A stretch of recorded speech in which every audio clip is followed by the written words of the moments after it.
Welcome to Inside Outside Innovation, Episode 81. Do you want to transform your boring staff meetings into enjoyable team-building exercises that are still productive? Today's show with Jack Elkins, head of Orlando Magic's Innovation, will help you do that. Jack shared how his team makes everyone equal when they come to the table. With that equality comes responsibility and a need to mitigate how many one-off projects they invest in. Jack also discussed how to create a culture of experimentation and shared the email address that you can contact to get 10 key phrases that help implement this culture. The address is language@persportives.com. Look for it in our show notes. Come join our iconic team at Making Innovation Count in 2018 conference in Kansas City, December 15th. We'll be talking about key tactics, trends, and learnings to help corporate innovators execute on their core innovation initiatives. The link for registration is in the show notes.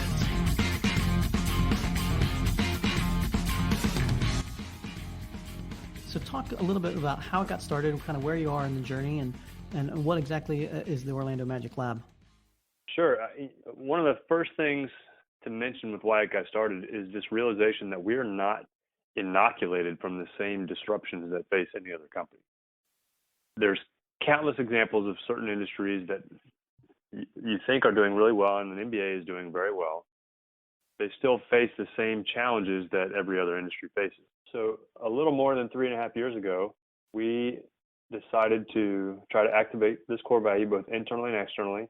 And we decided to start internally and make sure we were set up there before we did anything with any outside partners. So the way we did that was our first step was to create a physical space. We created a lab, a physical space, where the interactions in that space, the space was set up differently than any other spot in our company. And so it signified that we do things differently. In fact, when you come in the space before we do a project, we check in, we remove our badge and we hang it on a hoop that we have in the room. And it's not just a way of physically showing that all voices are equal. We actually check in and everybody sees and hears everybody else in the room. And the whole goal is to make sure that we remove the barriers to the creative potential of our staff so that our staff can create solutions to our needs, our fans' needs, and then align around those solutions together. So we've studied, in order to activate this lab, we've studied several social technologies, several design methodologies, and several lean business practices, and coupled them all together to run over 50 projects with our staff.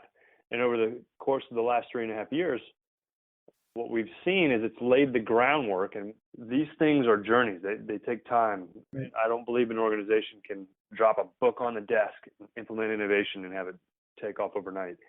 What we've done is we've set the groundwork for, with a culture change, a culture that's much more open to experimentation. We see many more projects happening within departments, not just within the innovation lab itself. And we've seen sort of a design methodology take shape across the organization. And in fact, I believe it's been successful to the point that in the last 8 months, our capacity of the team to do new projects is actually very low because we're doing so many things, which is pretty fun. You mentioned you put like 50 projects or more through the lab itself. Are those internal projects, like optimization of existing business model stuff and that, or is it external projects? Well, tell me a little bit about the types of projects that are going through the lab and what's working around that. Your assumption is exactly right. When we launched, we started internally.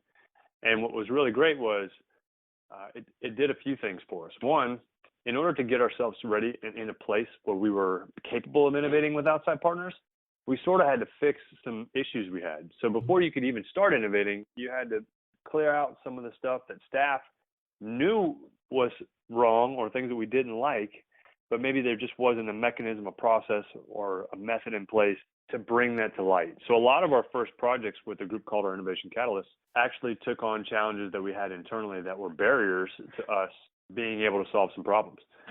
So a majority of our first projects were all internal process-oriented type things, and it really had a big impact on our business.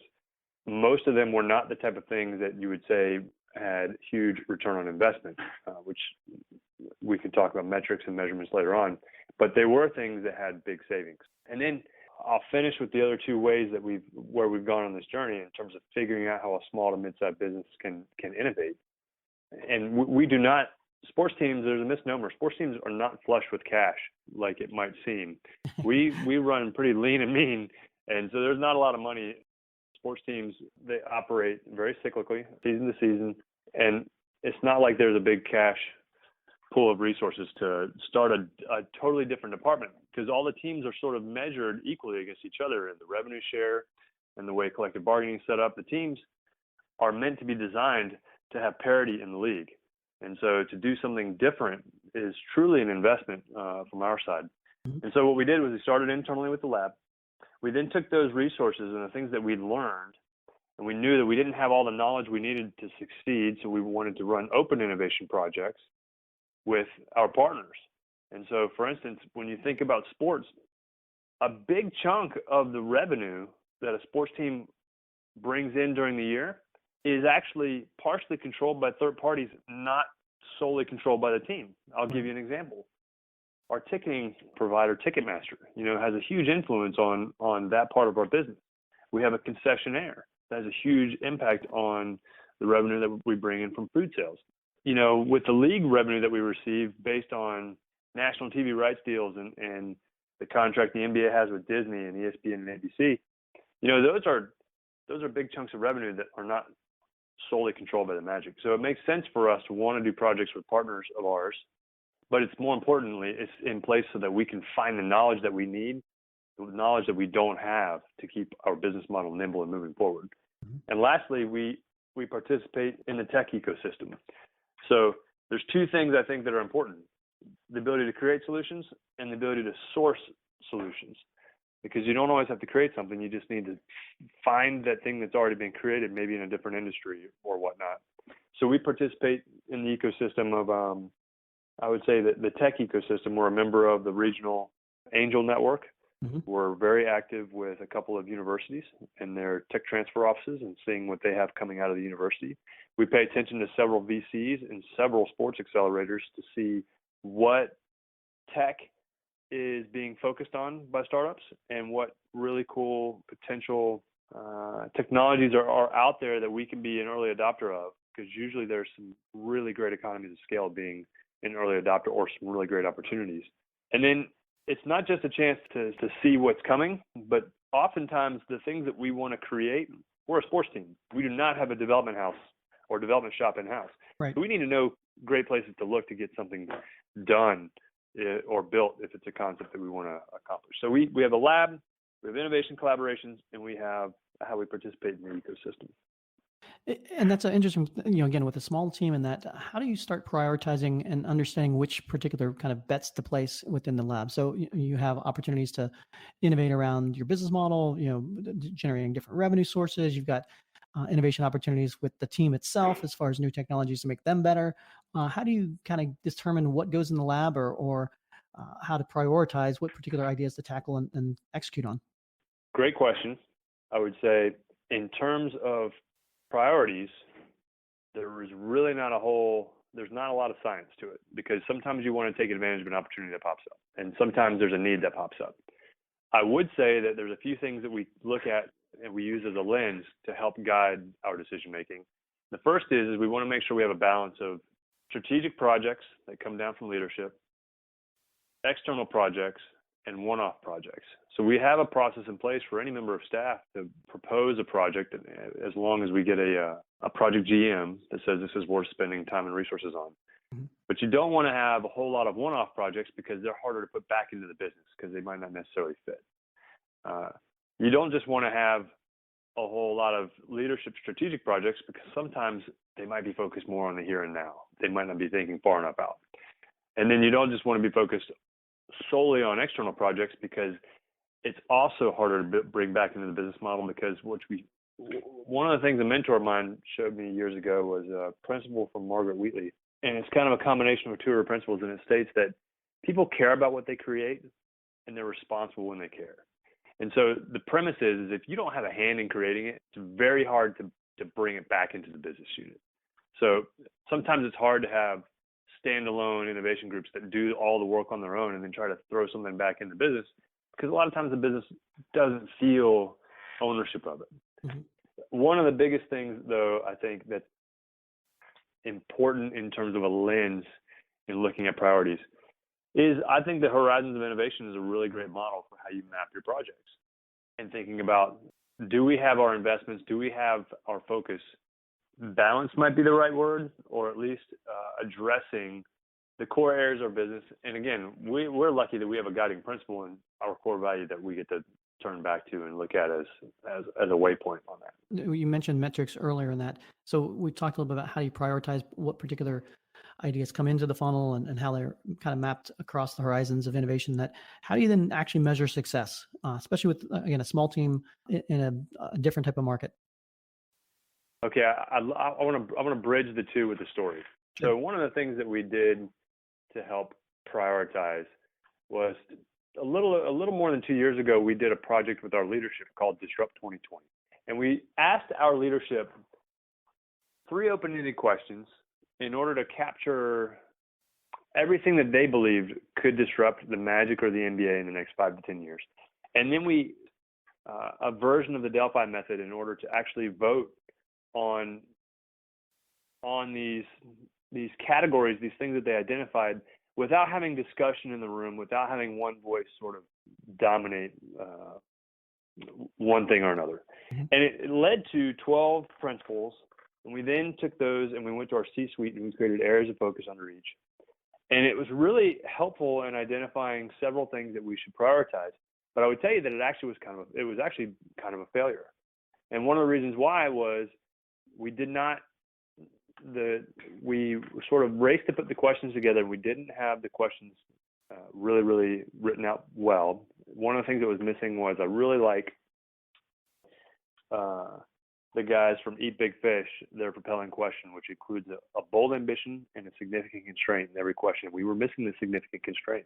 Mm-hmm. And we took on these monstrous big challenges that were actually something that might have been a little too large. They ended up breaking up into several small projects when we kept bringing them into the lab.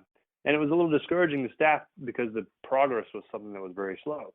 And so we learned that in order to take on these longer form projects, we needed to make sure we had our staff sort of ready for that, and these teams and the staff members that work on this primed to spend more time on it long term. And so I mentioned that story to say there are a lot of things that we have not succeeded. Mm-hmm. There was a lot of that was helpful in terms of strategy, but a lot of that didn't work. And so one of the things we use for measurement is hindsight. I would not say we started with any metrics to begin with, other than simply tracking engagement, the number of staff members who participated in projects, and we wanted to make sure we were pushing projects through the lab. But since then, one of the things that we've identified is, staff will gravitate in a design process towards the ideation portion. And what you need to make sure that you're pushing is this mentality of experimentation. So this year, one of the things that we're tracking is number of experiments. And it's something that we can track in sort of a real-time measurement versus hindsight. And it's a way to make sure that you can't say that you're going to be effective, but research shows that certain numbers of experiments, if you hit certain numbers, or at least if you do a lot, you increase your chances of success. So what we want to do is make sure we're upping the number of experiments. I would say, separate from that, one of the key things, and I go back to, is the horizons of innovation, and making sure that, because you can't plan for the success, all you can do is set up your investments and your processes to make sure that there's a portion of your business and time and resources that is spent making sure your business is going to be nimble and able to move forward based on things it encounters. Right. And I think one of the great ways to make sure you're mapped in a way to measure that you're set up to be effective is through something like the Horizons of Innovation.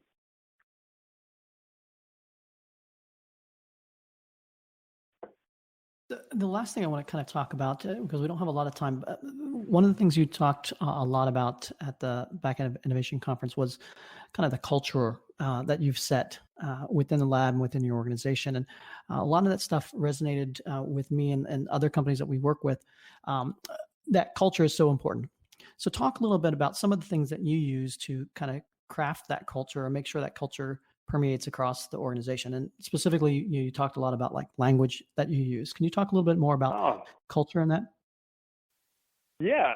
So one of the most amazing things that came out of our initiative in starting the lab was this really this shift we saw in our culture to being more open, to being less judgmental, to being more experimental, and I attribute part of that to some of the mentalities that are reinforced in the lab. And I think you got a chance to see one of the things that we have as a part of our playbook, which is these key 10 phrases we've learned over the past 3.5 years, that when somebody doesn't even know where to start in terms of culture, they don't even know where to start in terms of, like, it's great when a leader says it's okay to fail, but have they really ever been shown or like how to react that it's okay to fail, right?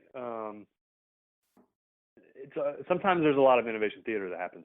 We actually came up with 10 key phrases, and I'll let your listeners have this as a gift. We have I have a autoresponder set up for those key 10 phrases. If you just email, there's no gimmicks here. If you just email language@persportives.com, it's the word perspective with sport in the middle, language@persportives.com, it'll send you the 10 key phrases that we use in our lab. And that's one simple thing that can help with influencing the potential of the people around you to be more innovative and a culture of innovation. But I would say a couple of really cool things we did. One is that check-in. Every time we come in to do a project, everybody says, "I'm Jack, I'm checking in. I'm basically saying I'm committed, I'm present to being a part of this group right now. And when I take off my badge, I'm committing to be just like you. All voices are equal, and let's get after this project." We'll always have some element of play in our projects in order to stimulate the divergent side or right brain thinking. And then we'll always do we'll use social technologies to help make it okay to have abrasion when you need to make sure the group aligns around a solution together. Right. One of the really cool things that's happened as a result of that simple part of our process is that in our full staff meetings now, which used to be, Staff meetings, everybody kind of minding their P's and Q's, right? At the start of every staff meeting now, I mean, there's laughter, there's fun. We always kick it off with a playful element that engages you with your colleagues around you, and it's just brilliant. And so that's one thing. Another thing that's been helpful is the process with which to actually go about getting a project in the lab. You have to have a vice president in the organization say this is worth spending time and resources on. And it has to be the VP that's kind of in line with what the concept is. Mm-hmm. So a staff member has just free reign to go approach a VP and say, "Hey, what do you think about this?" And the VP understands that it's okay to say yes or no. And then we have our report out process. So at the end of a project or at different phases, we'll bring in for a rough and rapid report out with 3 to 4 members of leadership, and the team members present their concept in a very rough, rapid fashion. And they have the leadership, we've given them a feedback grid to help them understand how they should give feedback. And so this dialogue becomes more generative. The younger members of staff that are presenting, that don't get a chance to do this in front of leadership all the time, are now being seen, and leadership's starting to see who are potential future rock stars. Right. And leadership's getting to interact with folks that they don't interact with all the time.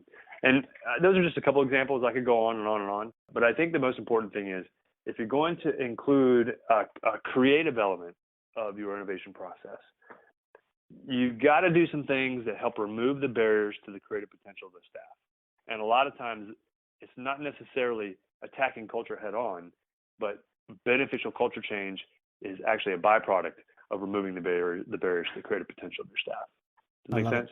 Yeah, totally makes sense. Again, talking through some of the language that you use and being intentional about some of that stuff. I think it's some of those things that are oftentimes forgotten that, maybe sound frou-frou or not impactful, especially in organizations that are, metric driven and hard left brain. But some of that other stuff really does seem to have a impact on your ability to make progress on the ideas and that. So I appreciate you sharing that. So is there anything else you want to share with our audience as far as some of the hiccups or positive, case studies or big wins that you think our audience would love to hear about? I heard three things in there: positive things, hiccups, and some big wins. I'll mention one thing that we're doing in our journey right now that I think would have been better if we had done it earlier on. We're in the middle. We're about 3 weeks away from sharing with staff what we call the playbook, the Orlando Magic Innovation Playbook. And what we did was we identified several of the things that staff had always come back to us with the same question time after time on. And what we had never done was we had never put down more than just our process on paper. And what we've done is we've put down on paper, based on learning over the last 3.5 years, stuff that staff knows that they can share publicly, because we've been very sort of internal about what we've been doing up until this point. It also includes the full toolkit of every tool that we use in the lab so that they have access to it to use in their departments on their own, or even at the board that they serve on for a nonprofit. And so we're excited to share this toolkit. And with this, we're also going to start utilizing. Last year, we brought our NBA Development League affiliate local. And so now the NBA G League affiliate for the Orlando Magic, the Lakeland Magic, are 50 miles away. We also bought a minor league hockey team from the ECHL, the Solar Bears. We've launched an esports team, and we have a couple of other elements of the team that are doing things that aren't necessarily within the core business. And so we are launching a idea management software, not to do innovation, but so that we have a way for staff internally for us to capture ideas from all corners of the organization for something in real time. Mm-hmm. So if there's a big twist or something that happens, a new tech release or something that is like a really big thing of the moment, we can quickly run a campaign to capture ideas to do something in real time. Whereas most of the projects that we run, even if it's a full day, are typically through the report out process take a little bit longer time in order to get to the concept phase, even though the goal is rough and rapid. But the idea, the software is something that we're launching. So that and the playbook are two things that we're doing. And we're just in the middle of the journey, and we love sharing what we've learned, because everybody else that we encounter is usually very willing to give as well. And so this is our pleasure.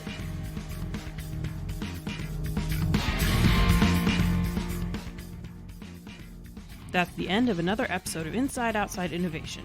Thanks for listening. If this conversation sparks some thoughts for you, write us a review on iTunes letting us know what you think, or contact us on Twitter @the IO Podcast. Until next time, go out and innovate.